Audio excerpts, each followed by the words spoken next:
ਸਾਡੇ ਜਿਹੜੇ ਅੱਜ ਅਸੀਂ ਜੱਫੀਆਂ ਪਾਉਂਦੇ ਹਾਂ ਜਿਨ੍ਹਾਂ ਮੁਸਲਮਾਨ ਮੁੰਡਿਆਂ ਨਾਲ ਜਿਨ੍ਹਾਂ ਨਾਲ ਮੈਂ ਪੜ੍ਹਿਆ ਉਹ ਕੱਲ੍ਹ ਨੂੰ ਸਾਡੇ ਦੁਸ਼ਮਣ ਹੋ ਜਾਣਗੇ। ਐਟ ਦੀ ਸਪਾਟ ਹੀ ਹੋਇਆ। ਜਦੋਂ ਤੁਹਾਡੇ ਕੰਨਾਂ 'ਚ ਆਵਾਜ਼ ਪਈ ਕਿ ਤੁਸੀਂ ਇਹ ਘਰ ਛੱਡ ਕੇ ਜਾਣਾ ਆ, ਤਾਂ ਉਦੋਂ ਦਿਲ ਦੇ ਉੱਪਰ ਕੀ ਬੀਤੀ ਸੀ ਤੇ ਕਿਵੇਂ ਪਤਾ ਲੱਗਾ ਸੀ ਤੁਹਾਨੂੰ ਕਿ ਹੁਣ ਇਹ ਘਰ ਛੱਡ ਦੇਣਾ ਆਪਾਂ? ਨਹੀਂ, ਉਦੋਂ ਵੀ ਸਾਨੂੰ ਜਦ ਤੱਕ ਅਸੀਂ ਕੈਂਪ ਦੇ ਵਿੱਚ ਨਹੀਂ ਆ ਗਏ, ਡਸਕਾ ਸੀ ਸਾਡੀ ਤਹਿਸੀਲ, ਉੱਥੇ ਸਾਡਾ ਕੈਂਪ ਲੱਗ ਗਿਆ ਸੀ। ਜਿੰਨੇ ਵੀ ਸਿੱਖ ਹਿੰਦੂ ਪਰਿਵਾਰ ਸੀਗਾ ਉਹ ਸਾਰਾ ਉਸ ਜਗ੍ਹਾ ਤੇ ਇਕੱਠੇ ਹੋ ਗਿਆ ਸੀ। ਤੇ ਉੱਥੇ ਮੇਰੇ ਚਾਚਾ ਜੀ ਦੇ ਲੜਕੇ ਸੀ, ਮੇਰੇ ਕਜ਼ਨ ਸੀ ਕੈਪਟਨ ਜਸਵੰਤ ਸਿੰਘ ਸੰਧੂ। ਉਹਨਾਂ ਨੇ ਫਿਰ ਸਾਡੀ ਜਿਹੜੀ ਪ੍ਰੋਟੈਕਸ਼ਨ ਸੀ ਉੱਥੇ ਦਿੱਤੀ ਸਾਨੂੰ, ਔਰ ਸਾਨੂੰ ਉੱਥੇ ਕੈਂਪ ਦੇ ਵਿੱਚ ਤਕਰੀਬਨ 10-15 ਦਿਨ ਉੱਥੇ ਕੈਂਪ ਦੇ ਵਿੱਚ ਰਹਿਣਾ ਪਿਆ। ਤੇ ਪਿੰਡ ਦਾ ਨਾਮ ਕੀ ਸੀਗਾ, ਤਹਿਸੀਲ ਜਾਂ ਜ਼ਿਲ੍ਹਾ ਕਿਹੜਾ ਪੈਂਦਾ ਸੀਗੇ, ਤੇ ਬੇਅੰਤ ਸਿੰਘ ਸੰਧੂ ਹੋਣਾ ਹੀ ਉੱਥੋਂ ਪਿਛੋਕੜ ਕੀ ਸੀਗਾ? ਘਰੋਂ ਚੰਗੇ ਸਹਿੰਦੇ ਘਰੋਂ ਸੀਗੇ ਕਿ ਜਾਂ ਠੀਕ ਠਾਕ ਦਰਮਿਆਨੇ ਘਰੋਂ ਸੀ? ਦੇਖੋ, ਮੇਰਾ ਪਿੰਡ ਜਿਹੜਾ ਹੈ ਨਾ ਉਹ ਸਾਡੀ ਤਹਿਸੀਲ ਦੇ ਨਾਲੋਂ ਵੀ ਵੱਡਾ ਸੀ, ਤੇ ਅੱਜ ਜਿੱਥੇ ਤੁਸੀਂ ਸੁਲਤਾਨਪੁਰ ਆਏ ਹੋ ਇਹਦੇ ਨਾਲੋਂ ਵੀ ਵੱਡਾ ਸੀ। ਮੇਰੇ ਬਾਬੇ ਦੀ ਸਰਾਂ ਬਾਬਾ ਬਘੇਲ ਸਿੰਘ ਸੀ ਮੇਰਾ ਵੱਡਾ ਹੋਇਆ, ਉਹਦੀ ਸਰਾਂ ਮਿਲੇਗੀ। ਜਿਸ ਦਰਵਾਜ਼ੇ ਦੇ ਵਿੱਚੋਂ 3 ਹਾਥੀ ਬਰਾਬਰ ਲੰਘ ਜਾਂਦੇ ਸੀ, ਐਡਾ ਦਰਵਾਜ਼ਾ ਸੀ। ਅੱਜ ਵੀ ਤੁਸੀਂ WhatsApp ਤੇ ਉਹ ਦੇਖ ਸਕਦੇ ਹੋ। ਇੱਧਰੋਂ ਵੀ ਜਿਹੜੇ ਜਾਂਦੇ ਸੀ ਜਾਂ ਦਿੱਲੀ ਤੋਂ ਵੀ ਆਉਂਦੇ ਸੀ ਜਾਂ ਪੰਜਾਬ ਤੋਂ ਵੀ ਜਿਹੜੇ ਸੀ ਉਹ ਡੇਰਾ ਬਾਬਾ ਨਾਨਕ ਤੱਕ ਛੱਡ ਕੇ ਆਉਂਦੇ ਸੀ। ਕੁਝ ਤਾਂ ਰਸਤੇ 'ਚ ਮਾਰ ਦਿੰਦੇ ਸੀ ਮੁਸਲਮਾਨਾਂ ਨੂੰ, ਉਹ ਅਸੀਂ ਸੀਨ ਜ਼ਰੂਰ ਦੇਖਿਆ। ਰੇਲਵੇ ਸਟੇਸ਼ਨਾਂ ਤੇ ਲਾਸ਼ਾਂ ਪਈਆਂ, ਉਹ ਜਦੋਂ ਵੇਖਦੇ ਸੀ ਤਾਂ ਦਿਲ ਬਹੁਤ ਦੁਖੀ ਹੁੰਦਾ ਸੀ। ਔਰ ਮੈਂ ਉਹਨਾਂ ਪਿੰਡ ਵਾਲਿਆਂ ਨੂੰ ਹੀ ਨਮਸਕਾਰ ਕਰਦਾ ਜਿਨ੍ਹਾਂ ਸਾਨੂੰ ਉੱਥੇ ਸਾਂਭਿਆ। ਉਹਨਾਂ ਸਾਨੂੰ ਘਰ ਦਿੱਤਾ ਰਹਿਣ ਵਾਸਤੇ ਕਿ ਸਾਨੂੰ ਕਹਿੰਦੇ ਇਹ ਫਨਾਹਗੀਰ ਨੇ। ਉਹ ਲੋਕ ਸਾਨੂੰ ਕਹਿੰਦੇ ਸੀ ਇਹ ਫਨਾਹਗੀਰ ਨੇ, ਇਹਨਾਂ ਦੀ ਮਦਦ ਕਰੋ। ਸਾਨੂੰ ਕਣਕ ਦੇ ਪੜੋਲੇ ਵੀ ਭਰ ਕੇ ਦਿੱਤੇ, ਸਾਨੂੰ ਰਹਿਣ ਵਾਸਤੇ ਜਗ੍ਹਾ ਵੀ ਦਿੱਤੀ, ਔਰ ਹੋਰ ਵੀ ਜੋ ਉਹਨਾਂ ਤੋਂ ਮਦਦ ਹੋ ਸਕਦੀ ਸੀ ਉਹ ਪਿੰਡ ਵਾਲਿਆਂ ਸਾਡੀ ਕੀਤੀ, ਇਹ ਜਾਣ ਕੇ ਕਿ ਇਹ ਫਨਾਹਗੀਰ। ਕਈ ਲੋਕ ਤਾਂ ਕਹਿੰਦੇ ਵੀ ਅਜੇ ਤੱਕ ਵੀ ਉੱਠ ਨਹੀਂ ਪਾ ਰਹੇ ਜਿਹੜੇ ਉੱਜੜ ਕੇ ਉਧਰੋਂ ਆਏ ਸੀਗੇ, ਤਾਂ ਤੁਸੀਂ ਨਾਲ ਦੀ ਨਾਲ ਹੀ ਭਰਤੀ ਹੋ ਗਏ ਸੀ, ਉਹ ਕਿਵੇਂ? ਮੈਂ ਤੁਹਾਨੂੰ ਅੱਗੇ ਵੀ ਦੱਸ ਚੁੱਕਾ ਕਿ ਮੈਂ ਪਿੰਡ ਦੇ ਸਕੂਲ ਦੀ ਟੀਮ ਕਾਕੀ ਗੇਮ ਦਾ ਕਪਤਾਨ ਸੀ। ਅੱਛਾ। ਤੇ ਮੈਨੂੰ ਪਤਾ ਲੱਗਾ ਵੀ ਇਹ ਸਿੱਖ ਰੈਜੀਮੈਂਟ ਜਿਹੜੀ ਇਹ ਹਾਕੀ ਨੂੰ ਬਹੁਤ ਪਿਆਰ ਕਰਦੀ ਹੈ, ਤੇ ਸਿੱਖ ਰੈਜੀਮੈਂਟ ਦੀ ਹਾਕੀ ਦੀ ਅਜੇ ਤੱਕ ਵੀ ਇੰਡੀਆ ਦੇ ਵਿੱਚ ਨਾ ਆਏ। ਮੈਂ ਸ਼ਾਮ ਨੂੰ ਗਰਾਊਂਡ ਚਲਾ ਗਿਆ, ਹਾਕੀ ਲੈ ਕੇ ਨਿੱਕਰ ਨੁੱਕਰ ਪਾ ਕੇ ਜੋ ਵੀ ਮੇਰੇ ਕੋਲ ਸੀਗਾ, ਤੇ ਮੈਂ ਉੱਥੇ ਉਹ ਜਿਹੜੇ ਵੱਡੇ ਸੀ ਨਾ ਉਹਨਾਂ ਦੇ ਪਲੇਅਰ ਜਿਹੜੇ ਸੀ, ਹਾਂ ਪਹਿਲਾਂ ਸੀ, ਉਹਨਾਂ ਨੂੰ ਡਾਜ ਮਾਰਤਾ। ਉਹ ਕਹਿੰਦੇ ਇਹਨੂੰ ਭਰਤੀ ਕਰ ਲਓ, ਇਹ ਭੱਜ ਨਾ ਜਾਏ। ਇਹਨੂੰ ਹੁਣੇ ਫੜ ਲਓ। ਦੀ ਵਰਲਡ ਆਫ ਮਾਈ ਕਮਾਂਡਿੰਗ ਅਫਸਰ। ਅੱਛਾ ਜੀ। 1947 ਦੇ ਵਿੱਚ ਭਾਰਤ ਆਜ਼ਾਦ ਹੋਇਆ, ਸਾਰਿਆਂ ਨੇ ਬਹੁਤ ਖੁਸ਼ੀ ਮਨਾਈ, ਪਰ ਇੱਕ ਪਾਸੇ ਮਾਤਮ ਸੀ ਕਿਉਂਕਿ ਭਾਰਤ ਅਤੇ ਪਾਕਿਸਤਾਨ ਦੀ ਉਸ ਦੌਰਾਨ ਵੰਡ ਵੀ ਹੋਈ। ਤਾਂ ਵੰਡ ਦੇ ਵਿੱਚ ਸਭ ਤੋਂ ਵੱਧ ਪਿੱਛੇ ਪੰਜਾਬੀ ਭਰਾ ਜੋ ਪਾਕਿਸਤਾਨ ਤੋਂ ਇੰਡੀਆ ਆਏ, ਪੰਜਾਬ ਆਏ, ਉਹਨਾਂ ਦੀ ਦੁੱਖ ਭਰੀ ਕਹਾਣੀਆਂ ਤੁਸੀਂ ਬਹੁਤ ਸਾਰੀਆਂ ਸੁਣੀਆਂ ਹੋਣਗੀਆਂ। ਪਰ ਅੱਜ ਇੱਕ ਤੁਹਾਨੂੰ ਕਹਾਣੀ ਸੁਣਾਵਾਂਗੇ ਜੋ ਮੋਟੀਵੇਸ਼ਨਲ ਹੈ, ਦੁੱਖ ਭਰੀ ਵੀ ਹੈ ਅਤੇ ਤੁਹਾਨੂੰ ਸਿੱਖਿਆ ਵੀ ਦੇਵੇਗੀ। ਮੇਰੇ ਨਾਲ ਇਸ ਵੇਲੇ ਸਾਬਕਾ ਸੂਬੇਦਾਰ ਬੇਅੰਤ ਸਿੰਘ ਸੰਧੂ ਜੀ ਬੈਠੇ ਨੇ। ਸੁਲਤਾਨਪੁਰ ਦੇ ਏਰੀਏ ਵਿੱਚ ਇਹ ਰਹਿੰਦੇ ਨੇ ਕਿਉਂਕਿ ਪਾਕਿਸਤਾਨ ਤੋਂ ਇਹ ਉਦੋਂ ਉੱਜੜ ਕੇ ਕਹਿ ਸਕਦੇ ਹਾਂ ਕਿ ਆਏ ਸਨ। ਤਾਂ ਇੱਥੇ ਆ ਕੇ 1947 ਦੇ ਵਿੱਚ ਜਦੋਂ ਪਹਿਲੀ ਭਰਤੀ ਆਰਮੀ ਦੇ ਵਿੱਚ ਹੋਈ ਤਾਂ ਉਦੋਂ ਇਹ ਫਿਰ ਸਿਪਾਹੀ ਉੱਥੇ ਭਰਤੀ ਹੋਏ। ਤਾਂ ਫਿਰ ਇਹਨਾਂ ਨੇ ਆਪਣੇ ਜ਼ਿੰਦਗੀ ਨੂੰ ਪੈਰਾਂ ਦੇ ਉੱਪਰ ਕੀਤਾ। ਸੂਬੇਦਾਰ ਸਾਹਿਬ ਸਾਡੇ ਨਾਲ ਹੈਗੇ, ਗੱਲਬਾਤ ਕਰਾਂਗੇ ਕਿਉਂਕਿ ਪਾਕਿਸਤਾਨ ਦੇ ਵਿੱਚ ਵੀ ਇਹਨਾਂ ਦਾ ਕਾਫੀ ਜ਼ਮੀਨ ਸੀਗੀ, ਘਰ ਸੀਗਾ, ਪਰ ਇਹਨਾਂ ਨੂੰ ਐਂ ਲੱਗਦਾ ਸੀਗਾ ਕਿ ਅਸੀਂ ਮੁੜ ਕੇ ਫਿਰ ਉੱਥੇ ਘਰ ਤੇ ਆ ਜਾਣਾ, ਪਰ ਘਰ ਵਾਪਸ ਨਹੀਂ ਜਾਇਆ ਗਿਆ। 1947 ਦੇ ਵਿੱਚ ਫਿਰ ਇਹ ਆਰਮੀ ਦੇ ਵਿੱਚ ਭਰਤੀ ਹੋਏ, ਦੇਸ਼ ਦੀ ਸੇਵਾ ਕੀਤੀ, 3 ਜੰਗਾਂ ਇਹਨਾਂ ਨੇ ਲੜੀਆਂ ਅੱਗੇ ਹੋ ਕੇ। ਸੂਬੇਦਾਰ ਸਾਹਿਬ ਸਭ ਤੋਂ ਪਹਿਲਾਂ ਤਾਂ ਸਵਾਗਤ। Thank you. ਮੈਂ ਸਭ ਤੋਂ ਪਹਿਲਾਂ ਇਹੀ ਜਾਣਨਾ ਚਾਹੁੰਦਾ ਕਿ ਜਦੋਂ ਤੁਸੀਂ ਪਾਕਿਸਤਾਨ ਸੀਗੇ ਤਾਂ ਉਦੋਂ ਉੱਥੇ ਮਾਹੌਲ ਕੀ ਸੀਗਾ, ਕਿਹੜੇ ਏਰੀਏ 'ਚ ਤੁਸੀਂ ਉੱਥੇ ਰਹਿੰਦੇ ਸੀਗੇ ਤੇ ਘਰ ਦੇ ਵਿੱਚ ਕੌਣ-ਕੌਣ ਸੀ ਉਦੋਂ? ਅਸੀਂ ਪਾਕਿਸਤਾਨ ਦੇ ਵਿੱਚ ਸਾਡੀ ਸਾਰੀ ਫੈਮਿਲੀ ਸੀ, ਤੇ ਸਾਡੇ ਪਿੰਡ ਦਾ ਮਾਹੌਲ ਜਿਹੜਾ ਹੈ ਉਹ ਇਹੋ ਜਿਹਾ ਸੀ ਕਿ ਕੋਈ ਮੁਸਲਮਾਨ, ਹਿੰਦੂ ਜਾਂ ਕੋਈ ਕ੍ਰਿਸਚਨ ਵੀ ਉਸ ਟਾਈਮ ਤੇ ਸੀਗੇ, ਤੇ ਸਾਰੀਆਂ ਕੌਮਾਂ ਸੀਗੀਆਂ। ਕੋਈ ਕੌਮ ਨਹੀਂ ਸੀ ਜਿਹੜੀ ਸਾਡੇ ਪਿੰਡ ਦੇ ਵਿੱਚ ਨਹੀਂ ਸੀ, ਜਿਹੜੀਆਂ ਇੰਡੀਆ 'ਚ ਕੌਮਾਂ ਰਹਿੰਦੀਆਂ ਨੇ। ਈਵਨ ਜੈਨੀ, ਬੋਧੀ, ਇਹ ਵੀ ਸਾਡੇ ਪਿੰਡ ਦੇ ਵਿੱਚ ਸੀਗੇ। ਤੇ ਸਾਡਾ ਪਿੰਡ ਮੁਸਲਮਾਨ ਜਿਹੜੇ ਸੀ ਉਹ ਕਾਫੀ ਸੀ ਸਾਡੇ ਪਿੰਡ ਦੇ ਵਿੱਚ, ਲੇਕਿਨ ਸਾਡੇ ਸਿੱਖਾਂ ਦੇ ਨਾਲੋਂ ਥੋੜੇ ਸੀ ਬਹੁਤ ਉਹ, ਲੇਕਿਨ ਫਿਰ ਵੀ ਉਹਨਾਂ ਦੀ ਕਾਫੀ ਸੀ ਨਫਰੀ। ਤੇ ਅਸੀਂ ਕਦੀ ਇਹ ਮਹਿਸੂਸ ਹੀ ਨਹੀਂ ਸੀ ਕੀਤਾ ਕਿ ਅਸੀਂ ਇਹ ਛੱਡ ਕੇ ਚਲੇ ਜਾਵਾਂਗੇ ਜਾਂ ਇਹਨਾਂ ਦੇ ਨਾਲ ਵਿਛੜ ਜਾਵਾਂਗੇ, ਜਾਂ ਸਾਨੂੰ ਸਾਡੇ ਜਿਹੜੇ ਅੱਜ ਅਸੀਂ ਜੱਫੀਆਂ ਪਾਉਂਦੇ ਹਾਂ ਜਿਨ੍ਹਾਂ ਮੁਸਲਮਾਨ ਮੁੰਡਿਆਂ ਨਾਲ ਜਿਨ੍ਹਾਂ ਨਾਲ ਮੈਂ ਪੜ੍ਹਿਆ, ਉਹ ਕੱਲ ਨੂੰ ਸਾਡੇ ਦੁਸ਼ਮਣ ਹੋ ਜਾਣਗੇ। ਐਟ ਦੀ ਸਪਾਟ ਹੀ ਹੋਇਆ। ਤੁਸੀਂ ਕਹਿ ਦਿਓ ਕਿ ਮਿੰਟਾਂ ਸਕਿੰਟਾਂ 'ਚ ਹੀ ਇਹ ਜਿਹੜਾ ਸੀਗਾ ਇਹ ਮੌਸਮ ਬਦਲ ਗਿਆ ਤੇ ਸਾਨੂੰ ਉਹ ਪਿੰਡ ਜਿੱਥੇ ਅਸੀਂ ਜੰਮੇ ਪਲੇ, ਜਿੱਥੇ ਅਸੀਂ ਖੇਡੇ, ਜਿੱਥੇ ਐਜੂਕੇਸ਼ਨ ਲਈ, ਉਹ ਸਾਨੂੰ ਛੱਡਣਾ ਪਿਆ। ਜਦੋਂ ਤੁਹਾਨੂੰ ਪਹਿਲੀ ਵਾਰੀ, ਤੁਹਾਨੂੰ ਮੈਨੂੰ ਲੱਗਦਾ ਕਿ 16-17 ਸਾਲ ਦੀ ਉਮਰ ਹੋਊਗੀ ਤੁਹਾਡੀ, ਉਦੋਂ ਜਦੋਂ ਤੁਹਾਡੇ ਕੰਨਾਂ 'ਚ ਆਵਾਜ਼ ਪਈ ਕਿ ਤੁਸੀਂ ਇਹ ਘਰ ਛੱਡ ਕੇ ਜਾਣਾ ਆ, ਤਾਂ ਉਦੋਂ ਦਿਲ ਦੇ ਉੱਪਰ ਕੀ ਬੀਤੀ ਸੀ ਤੇ ਕਿਵੇਂ ਪਤਾ ਲੱਗਾ ਸੀ ਤੁਹਾਨੂੰ ਕਿ ਹੁਣ ਇਹ ਘਰ ਛੱਡ ਦੇਣਾ ਆਪਾਂ? ਨਹੀਂ, ਉਦੋਂ ਵੀ ਸਾਨੂੰ ਜਦ ਤੱਕ ਅਸੀਂ ਕੈਂਪ ਦੇ ਵਿੱਚ ਨਹੀਂ ਆ ਗਏ, ਡਸਕਾ ਸੀ ਸਾਡੀ ਤਹਿਸੀਲ, ਉੱਥੇ ਸਾਡਾ ਕੈਂਪ ਲੱਗ ਗਿਆ ਸੀ। ਜਿੰਨੇ ਵੀ ਸਿੱਖ ਹਿੰਦੂ ਪਰਿਵਾਰ ਸੀਗਾ ਉਹ ਸਾਰਾ ਉਸ ਜਗ੍ਹਾ ਤੇ ਇਕੱਠੇ ਹੋ ਗਿਆ ਸੀ। ਤੇ ਉੱਥੇ ਮੇਰੇ ਚਾਚਾ ਜੀ ਦੇ ਲੜਕੇ ਸੀ, ਮੇਰੇ ਕਜ਼ਨ ਸੀ ਕੈਪਟਨ ਜਸਵੰਤ ਸਿੰਘ ਸੰਧੂ, ਉਹਨਾਂ ਨੇ ਫਿਰ ਸਾਡੀ ਜਿਹੜੀ ਪ੍ਰੋਟੈਕਸ਼ਨ ਸੀ ਉੱਥੇ ਦਿੱਤੀ ਸਾਨੂੰ, ਔਰ ਸਾਨੂੰ ਉੱਥੇ ਕੈਂਪ ਦੇ ਵਿੱਚ ਤਕਰੀਬਨ 10-15 ਦਿਨ ਉੱਥੇ ਕੈਂਪ ਦੇ ਵਿੱਚ ਰਹਿਣਾ ਪਿਆ। ਤੇ ਕੈਂਪ ਦੇ ਵਿੱਚ ਸਾਨੂੰ ਕੋਈ ਤਕਲੀਫ ਨਹੀਂ ਆਈ, ਰੋਟੀ ਪਾਣੀ ਸਾਨੂੰ ਮਿਲਦਾ ਰਿਹਾ, ਰਾਸ਼ਨ ਮਿਲਦਾ ਰਿਹਾ, ਤੇ ਅਸੀਂ ਠੀਕ ਉੱਥੇ ਰਹੇ। ਲੇਕਿਨ ਉਹ ਸਾਨੂੰ ਇਹੋ ਜਿਹਾ ਸਾਡਾ ਅੱਛਾ ਉਹ ਸੀਗਾ, ਮੇਰਾ ਵੀਰ ਸੀ ਵੱਡਾ, ਕਿ ਉਹ ਸੋਚਦਾ ਸੀ ਕਿ ਮੈਂ ਤੁਹਾਨੂੰ ਪੈਦਲ ਨਹੀਂ ਕਰਨਾ, ਔਰ ਉਸਨੇ ਸਾਡੇ ਵਾਸਤੇ ਟ੍ਰੇਨ ਦਾ ਬੰਦੋਬਸਤ ਕੀਤਾ। ਉਸ ਟ੍ਰੇਨ ਦੇ ਨਾਲ ਮੈਂ ਇਹ ਤਾਂ ਨਹੀਂ ਕਹਿ ਸਕਦਾ ਕਿੰਨੀਆਂ ਬੋਗੀਆਂ ਸੀ, ਪਰ ਬਹੁਤ ਲੰਬੀ ਟ੍ਰੇਨ ਸੀ ਜਿਹਦੇ ਵਿੱਚ ਉਹ ਸਾਰਾ ਕੈਂਪ ਜਿਹੜਾ ਸੀ ਉਹਦੇ 'ਚ ਆ ਗਿਆ ਸੀ। ਤੁਸੀਂ ਉਸ ਟ੍ਰੇਨ ਦੇ ਵਿੱਚ ਬੈਠ ਕੇ ਆਏ ਸੀ ਜਾਂ ਉੱਪਰ ਬੈਠ ਕੇ ਆਏ ਸੀ? ਨਹੀਂ, ਮੈਂ ਟ੍ਰੇਨ ਦੇ ਬਾਹਰ ਦਰਵਾਜ਼ੇ ਦੇ ਵਿੱਚ ਉਹਦੇ ਹੈਂਡਲ ਫੜ ਕੇ ਲੱਤਾਂ ਨੀਚੇ ਲਮਕਾ ਕੇ ਬੈਠਾ ਹੋਇਆ ਸੀ। ਤੇ ਤੁਸੀਂ ਆਪਣੀ ਮਿੱਟੀ ਨੂੰ ਜਾਂਦੇ ਹੋਏ ਵੇਖ ਰਹੇ ਸੀ ਕਿ ਫਿਰ? ਮੈਂ ਦੇਖ ਰਿਹਾ ਸੀ ਵੀ ਅਸੀਂ ਹੁਣ ਇਹ ਛੱਡ ਰਹੇ ਹਾਂ ਉਹ ਜਗ੍ਹਾ, ਹੁਣ ਅਸੀਂ ਵਾਪਸ ਆਪਣੇ ਪਿੰਡ ਨਹੀਂ ਜਾਣਾ। ਅੱਛਾ, ਤੁਹਾਡਾ ਉੱਥੇ ਪਿੰਡ ਦਾ ਨਾਮ ਕੀ ਸੀਗਾ, ਤਹਿਸੀਲ ਜਾਂ ਜ਼ਿਲ੍ਹਾ ਕਿਹੜਾ ਪੈਂਦਾ ਸੀ? ਕਿ ਤੇ ਬੇਅੰਤ ਸਿੰਘ ਸੰਧੂ ਹੋਣਾ ਹੀ ਉੱਥੋਂ ਪਿਛੋਕੜ ਕੀ ਸੀਗਾ? ਘਰੋਂ ਚੰਗੇ ਸਹਿੰਦੇ ਘਰੋਂ ਸੀਗੇ ਕਿ ਜਾਂ ਠੀਕ ਠਾਕ ਦਰਮਿਆਨੇ ਘਰੋਂ ਸੀ? ਦੇਖੋ, ਮੇਰਾ ਪਿੰਡ ਜਿਹੜਾ ਹੈ ਨਾ ਉਹ ਸਾਡੀ ਤਹਿਸੀਲ ਦੇ ਨਾਲੋਂ ਵੀ ਵੱਡਾ ਸੀ, ਤੇ ਅੱਜ ਜਿੱਥੇ ਤੁਸੀਂ ਸੁਲਤਾਨਪੁਰ ਆਏ ਹੋ ਇਹਦੇ ਨਾਲੋਂ ਵੀ ਵੱਡਾ ਸੀ ਤੁਹਾਡਾ ਪਿੰਡ। ਸਾਡੇ ਪਿੰਡ ਦੇ ਵਿੱਚ ਡਾਕਖਾਨਾ ਸੀ, ਸਾਡੇ ਪਿੰਡ ਦੇ ਵਿੱਚ ਹਸਪੀਟਲ ਸੀ 10 ਬੈੱਡਾਂ ਦਾ ਉਸ ਟਾਈਮ ਤੇ, ਔਰ ਹਾਈ ਸਕੂਲ ਸੀ ਉਸ ਟਾਈਮ ਤੇ ਸਾਡੇ ਪਿੰਡ ਦੇ ਵਿੱਚ। ਯਾਨੀ ਸਾਡਾ ਪਿੰਡ ਵੈਲ ਨੋਨ ਸੀ, ਔਰ ਮੇਰਾ ਸਾਰਾ ਪਰਿਵਾਰ ਵੀ ਵੈਲ ਨੋਨ ਸੀ ਉੱਥੇ। ਅਸੀਂ ਅੱਛੇ ਪਰਿਵਾਰ ਚੋਂ ਸੀ, ਖਾਂਦੇ ਪੀਂਦੇ ਪਰਿਵਾਰ ਚੋਂ ਸੀ, ਅੱਛੀ ਸਾਡੀ ਉੱਥੇ ਜਾਇਦਾਦ ਸੀ, ਸਾਰਾ ਕੁਝ ਅੱਛਾ ਸੀ। ਤੇ ਮੇਰੇ ਪਿੰਡ ਦਾ ਹੁਣ ਮੈਂ ਤੁਹਾਨੂੰ ਦੱਸਾਂ ਕਿ ਮੇਰੇ ਪਿੰਡ ਦਾ, ਜੇ ਤੁਸੀਂ ਕਿਸੇ ਨੇ ਮੇਰਾ ਪਿੰਡ ਵੇਖਣਾ ਹੋਵੇ ਤੇ ਉੱਥੇ ਮੇਰਾ ਇੱਕ ਹਾਣੀ ਹੈ ਜਿਹੜਾ ਮੈਂ ਉਹਦਾ ਨਾਂ ਨਹੀਂ ਜਾਣਦਾ, ਜਿਹੜਾ ਕਿ ਤੁਹਾਨੂੰ ਦੱਸ ਰਿਹਾ ਕਿ ਇੱਥੇ ਸੰਧੂ ਜੱਟ ਰਹਿੰਦੇ ਸੀ, ਤੇ ਉਹ ਤੁਸੀਂ ਹੁਣ ਵੀ ਕੱਢ ਕੇ ਦੇਖ ਸਕਦੇ ਹੋ, ਉਹ ਆਪਣੇ WhatsApp ਤੇ ਕੱਢ ਕੇ ਦੇਖ ਲਓ। ਉਹ ਮੈਂ ਤੁਹਾਨੂੰ ਦੱਸਣ ਲੱਗਾ। ਮੇਰਾ ਪਿੰਡ ਦਾ ਨਾਂ ਸੀ ਵਡਾਲਾ ਸੰਧੂਆ, ਤਹਿਸੀਲ ਡਸਕਾ, ਜ਼ਿਲ੍ਹਾ ਸਿਆਲਕੋਟ ਔਰ ਪਾਕਿਸਤਾਨ। ਇਹ ਤੁਸੀਂ ਅਗਰ ਆਪਣੇ WhatsApp ਤੇ ਕੱਢ ਕੇ ਦੇਖੋਗੇ ਤੇ ਤੁਹਾਨੂੰ ਉਹ ਮੇਰੇ ਪਿੰਡ ਦਾ ਸਾਰਾ ਕੁਝ ਮਿਲੇਗਾ। ਮੇਰੇ ਬਾਬੇ ਦੀ ਸਰਾਂ, ਬਾਬਾ ਬਘੇਲ ਸਿੰਘ ਸੀ ਮੇਰਾ ਵੱਡਾ ਹੋਇਆ, ਉਹਦੀ ਸਰਾਂ ਮਿਲੇਗੀ। ਜਿਸ ਦਰਵਾਜ਼ੇ ਦੇ ਵਿੱਚੋਂ 3 ਹਾਥੀ ਬਰਾਬਰ ਲੰਘ ਜਾਂਦੇ ਸੀ, ਐਡਾ ਦਰਵਾਜ਼ਾ ਸੀ। ਅੱਜ ਵੀ ਤੁਸੀਂ WhatsApp ਤੇ ਉਹ ਦੇਖ ਸਕਦੇ ਹੋ। ਸੋ ਮੈਂ ਉਸ ਪਰਿਵਾਰ ਦੇ ਵਿੱਚੋਂ ਹਾਂ ਜਿਹਨੂੰ ਮੈਂ ਕਹਿ ਸਕਦਾ ਕਿ ਮੈਂ ਰਲ ਪਰਿਵਾਰ ਚੋਂ ਹਾਂ। ਤਾਂ ਤੁਹਾਨੂੰ ਅੱਜ ਵੀ ਯਾਦ ਆਪਣੇ ਘਰ ਦਾ ਨਕਸ਼ਾ, ਆਪਣੀ ਹਵੇਲੀ ਦਾ ਨਕਸ਼ਾ ਯਾਦ ਹੈ? ਜਿੱਥੇ ਜੰਮੇ ਪਲੀਏ, ਜਿੱਥੇ 16 ਸਾਲ ਜ਼ਿੰਦਗੀ ਦੇ ਗੁਜ਼ਾਰੇ ਹੋਣ, ਉਹਦਾ ਤੇ ਚੱਪਾ ਯਾਦ ਹੁੰਦਾ। ਉਹ ਤੇ ਭੁੱਲਣ ਵਾਲੀ ਕੋਈ ਚੀਜ਼ ਹੀ ਨਹੀਂ ਹੁੰਦੀ ਕਿ ਅਸੀਂ ਇਹਨੂੰ ਭੁੱਲ ਜਾਈਏ ਕਿ ਸਾਡਾ ਘਰ ਕਿੱਥੇ ਸੀ, ਕਿੱਧਰ ਦੀ ਸੀ, ਕਿੱਧਰ ਦੀ ਰਸਤਾ ਜਾਂਦਾ ਸੀ। ਇੱਕ ਛੋਟੀ ਜਿਹੀ ਕਹਾਣੀ ਤੁਹਾਨੂੰ ਮੇਰੇ ਪਿੰਡ ਦੀ ਦੱਸਦਾ।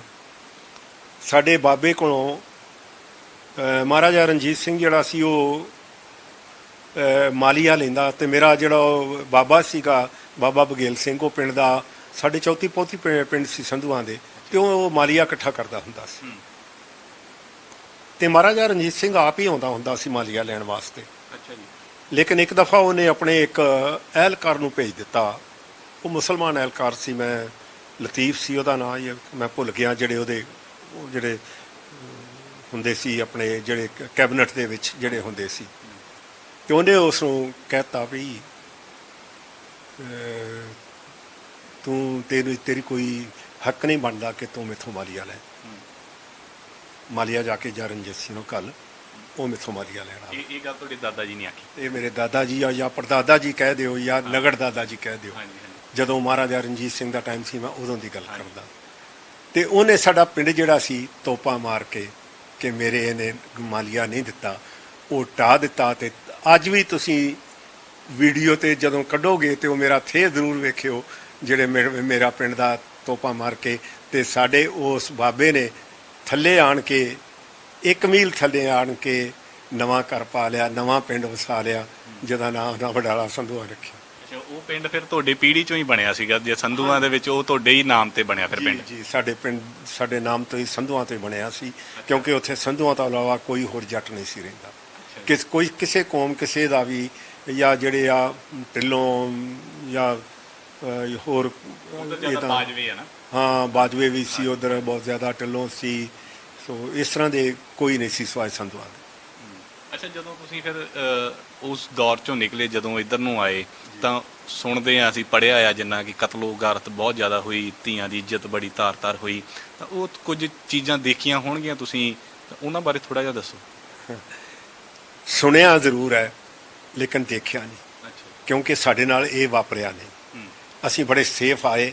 ਉਸ ਟਾਈਮ ਤੇ ਸਾਡੇ ਪਿੰਡ ਦੇ ਵਿੱਚ 12 ਬੋਰ, 12 13 ਜਾਂ 14 ਕਹਿ ਦਿਓ ਰਾਈਫਲਾਂ ਸੀ ਸਾਡੇ ਪਿੰਡ ਦੇ ਵਿੱਚ। ਉਹ ਸਾਰੀਆਂ ਜੱਟ ਸੰਧੂਆਂ ਕੋਲ ਸੀ। ਅੱਛਾ, ਕਿਸੇ ਹੋਰ ਕੋਲ ਨਹੀਂ ਸੀ। ਤੁਹਾਡੇ ਕੋਲ ਸੀ? ਹਾਂ, ਸਾਡੇ ਕੋਲ ਵੀ ਸੀ। ਕਿੱਥੇ ਆ ਹੁਣ? ਥਾਣੇ ਪਈ ਆ? ਲੈਂਦੀ ਸੀ ਉੱਥੇ। ਇਹ ਰਫਲ ਜਿਹੜੀ ਫਿਰ ਤੁਸੀਂ ਜਿਹੜੀ ਹੁਣ ਘਰੇ ਪਈ ਆ ਤੁਹਾਡੇ ਇੱਥੇ, ਤੇ ਅਸੀਂ ਚਾਹਾਂਗੇ ਜੇ ਤੁਸੀਂ ਦਿਖਾ ਦਿਓ ਤਾਂ ਉਹ ਵੀ ਜ਼ਰੂਰ ਅਸੀਂ ਦੇਖਾਂਗੇ। ਇਹ ਫਿਰ ਉਧਰੋਂ ਲੈ ਕੇ ਆਏ ਸੀਗੇ ਤੁਸੀਂ? ਪਾਕਿਸਤਾਨ ਤੋਂ ਲੈ ਕੇ ਆਏ ਸੀ? ਪਾਕਿਸਤਾਨ ਤੋਂ ਲੈ ਕੇ ਆਏ। ਇਹ ਫਿਰ ਨਾਲ ਫੜ ਕੇ ਲੈ ਕੇ ਆਏ ਤੁਸੀਂ ਉੱਥੇ, ਫਿਰ ਤਾਂ ਹੀ ਸੇਫਲੀ ਤੁਸੀਂ ਇੱਥੇ ਪਹੁੰਚੇ? ਨਹੀਂ, ਸਾਡੇ ਨਾਲ ਆਰਮੀ ਵੀ ਸੀਗੀ। ਆਰਮੀ ਸੀ ਸਾਡੇ ਨਾਲ। ਅੱਛਾ।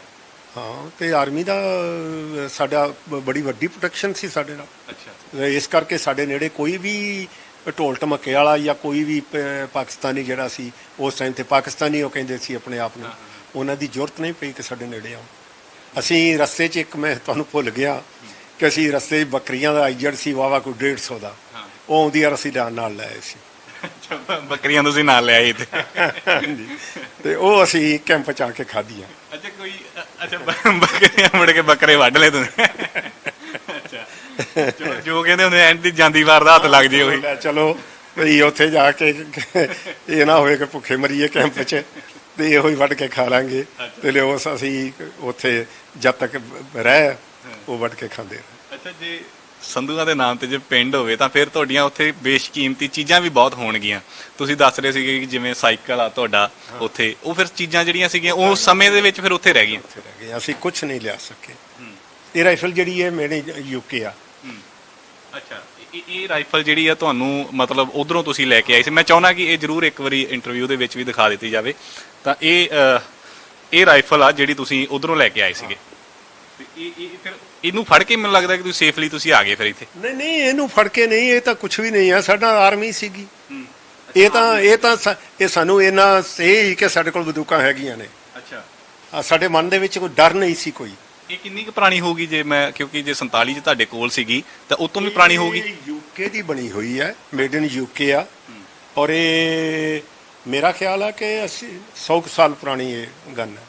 ਇਹ ਗਨ 100 ਸਾਲ ਪੁਰਾਣੀ ਹੈ। ਇਹਦੀ ਕੀ ਖਾਸੀਅਤ ਕੀ ਹੈ ਇਹਦੀ ਕੁਛ ਨਹੀਂ, ਜੋ ਆਮ ਗੰਨਾਂ ਵਰਗੀ ਗਨ ਹੈ ਇਹ। ਅੱਛਾ, ਇਹ ਫਿਰ ਇਦਾਂ ਦੀਆਂ ਜਿਹੜੇ ਤੁਹਾਡੇ ਪਿੰਡ ਸੀਗੀਆਂ 10-12 ਤਾਂ ਫਿਰ ਉਹਨੇ ਥੋੜਾ ਜਿਹਾ ਬਚਾ ਕੇ ਰੱਖਿਆ? ਉਹ ਵੀ ਬਚਾ ਰੱਖਿਆ, ਲੇਕਿਨ ਜਿਹੜੀ ਆਰਮੀ ਸੀ ਸਪੈਸ਼ਲੀ ਉਹਨੇ ਸਾਨੂੰ ਬਹੁਤ ਪ੍ਰੋਟੈਕਸ਼ਨ ਦਿੱਤੀ। ਇੱਕ ਹੋਰ ਚੀਜ਼ ਹੈ ਕਿ ਜਦੋਂ ਮਤਲਬ ਤੁਸੀਂ ਇੱਧਰ ਆਏ ਹੋ ਤੇ ਫਿਰ ਇੱਧਰ ਦਾ ਮਾਹੌਲ ਫਿਰ ਇੱਕਦਮ, ਕਿਉਂਕਿ ਵੱਡੇ ਘਰ ਦੇ ਵਿੱਚ ਇੱਕ ਸੰਧੂਆਂ ਦੇ ਪਰਿਵਾਰ ਚੋਂ ਮੁੰਡਾ ਹੋਵੇ ਤੇ ਇੱਕਦਮ ਫਿਰ ਕੈਂਪ 'ਚ ਰਹਿਣਾ, ਇੱਕਦਮ ਛੋਟੀਆਂ ਚੀਜ਼ਾਂ ਹਨਾ, ਸਾਰਾ ਕੁਝ ਸੀਮਤ ਹੋ ਕੇ ਰਹਿ ਜਾਂਦਾ। ਫਿਰ ਉਦੋਂ ਤੁਹਾਡੇ ਪਰਿਵਾਰ ਨੇ ਕਿਵੇਂ ਫਿਰ ਗੁਜ਼ਾਰਾ ਕੀਤਾ ਸੀ? ਤੁਸੀਂ ਅਸਲੀ ਚੀਜ਼ ਜਿਹੜੀ ਉਹ ਭੁੱਲ ਗਏ ਹੋ ਮੈਨੂੰ ਕਹਿਣੀ। ਹਾਂਜੀ, ਤੁਸੀਂ ਮੈਨੂੰ ਪੁੱਛਿਆ ਨਹੀਂ ਕਿ ਤੁਸੀਂ ਇੱਧਰ ਕਿੱਦਾਂ ਪਹੁੰਚੇ। ਮੈਂ ਉੱਤੇ ਵੀ ਆਉਣਾ ਸੀਗਾ ਜੀ। ਹਾਂਜੀ ਕਿਉਂਕਿ ਮੈਂ ਆਪ ਬੜਾ ਐਕਸਾਈਟਡ ਆ ਤੁਹਾਡੇ ਕੋਲ ਸਾਰੀਆਂ ਚੀਜ਼ਾਂ ਜਾਣਨ ਲਈ, ਕਿਉਂਕਿ ਸਮਾਂ ਵੀ ਥੋੜਾ ਆ ਤੇ ਫਿਰ ਆਪਾਂ ਸਾਰੀਆਂ ਚੀਜ਼ਾਂ ਉਹਦੇ ਵਿੱਚ ਕਲੀਅਰ ਕਰਨੀਆਂ ਨੇ। ਚਲੋ ਐਨੀ ਹੋ, ਹਾਂਜੀ। ਅਸੀਂ ਉਧਰੋਂ ਗੱਡੀ ਤੇ ਚੜ੍ਹ ਕੇ ਆਏ ਅੱਛਾ ਜੀ। ਤੇ ਗੱਡੀ ਜਿਹੜੀ ਸੀ ਉਹ ਮੁਸਲਮਾਨ ਡਰਾਈਵਰ ਸੀ, ਅੱਛਾ ਜੀ। ਔਰ ਮੁਸਲਮਾਨ ਹੀ ਜਿਹੜਾ ਸੀਗਾ ਉਹ ਉਹਦਾ ਗਾਰਡ ਸੀਗਾ। ਅੱਛਾ। ਉਹਨਾਂ ਨੇ ਲਿਆ ਕੇ ਲਾਹੌਰ ਗੱਡੀ ਖੜੀ ਕਰਤੀ। ਅੱਛਾ ਜੀ। ਲਾਹੌਰ ਗੱਡੀ ਖੜੀ ਕਰਤੀ ਤੇ ਇੰਜਣ ਲਾ ਕੇ ਉਹ ਲੈ ਗਿਆ ਕਿ ਅਸੀਂ ਪਾਣੀ ਭਰਨ ਚੱਲੇ ਹਾਂ ਅੱਛਾ ਜੀ। ਇਸ ਬਹਾਨੇ ਨਾਲ। ਲੇਕਿਨ 2 ਘੰਟੇ ਸਾਡੀ ਗੱਡੀ ਉੱਥੇ ਖੜੀ ਰਹੀ। ਅਸੀਂ ਪਾਣੀ ਤੋਂ ਵੀ ਕਈ ਵਾਰੀ ਤਰਸਦੇ ਰਹੇ ਤੇ ਉਹ ਇੰਜਣ ਨਹੀਂ ਲੈ ਕੇ ਆਇਆ। ਫਿਰ ਗੋਰਖਾ ਸੂਬੇਦਾਰ ਸੀ ਸਾਡੇ ਨਾਲ, ਅੱਛਾ ਜੀ। ਉਹਨੇ 7 ਕੁ 8 ਆਦਮੀ ਆਪਣੇ ਰਾਈਫਲਮੈਨ ਜਿਹੜੇ ਸੀ ਉਹ ਲੈ, ਔਰ ਜਾ ਕੇ ਜਿਹੜੀ ਸਟੇਨ ਗਨ ਸੀ ਉਹਦੇ ਕੋਲ, ਉਹਨੇ ਉਹਦੇ ਗਲ ਦੇ ਉੱਤੇ ਜਿਹੜਾ ਸੀ ਨਾ ਉੱਥੇ ਦੇ ਸਟੇਸ਼ਨ ਮਾਸਟਰ ਉਹਦੇ ਗਲ ਦੇ ਉੱਤੇ ਰੱਖਤੀ ਭਈ 5 ਮਿੰਟਾਂ 'ਚ ਮੈਨੂੰ ਚਾਹੀਦਾ ਹੈ, ਨਹੀਂ ਤੇ ਆ ਤੁਸੀਂ 3 ਆਦਮੀ ਹੋ ਖੜੇ, ਇਹ ਤਿੰਨੇ ਹੀ ਸਮਝ ਲਓ ਭਈ ਆਪਣੀ ਕਵਰ ਪੁੱਟ ਲਿਓ ਇੱਥੇ। ਅੱਛਾ ਜੀ। ਯਾਨੀ ਉਹ ਗੋਰਖਾ ਬਹੁਤ ਸੂਬੇਦਾਰ ਸੀ ਮੇਰੇ ਰੈਂਕ ਦਾ।